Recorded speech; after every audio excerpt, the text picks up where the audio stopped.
এই সেই বৃন্দাবনের পিলিপুকুর। এই স্থানে একবার শ্রীমতী রাধারানী তার হলুদ মাখা হাত ধুয়েছিল, আর এখনও এই সরোবরের জল হলুদ রয়েছে। রাধারানী প্রতিদিন নন্দভবনে যেত যশোদা মায়ের কাছে, সেখানে গিয়ে কৃষ্ণের জন্য রান্না করত।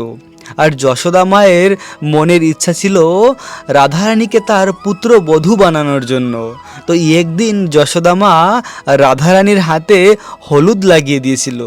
আর যখন রাধারানী ফিরে এসেছিল তার শ্রী মহলে যাওয়ার জন্য, রাধারানীর মহলে প্রবেশ করার আগে এই সরোবরে রাধারানী তার হলুদ মাখা হাত ধুয়েছিল। আর সেই 5000 বছর আগে রাধারানী তার শ্রীহস্ত ধুয়েছিল। এখনও এই সরোবরের জল হলুদ রয়েছে।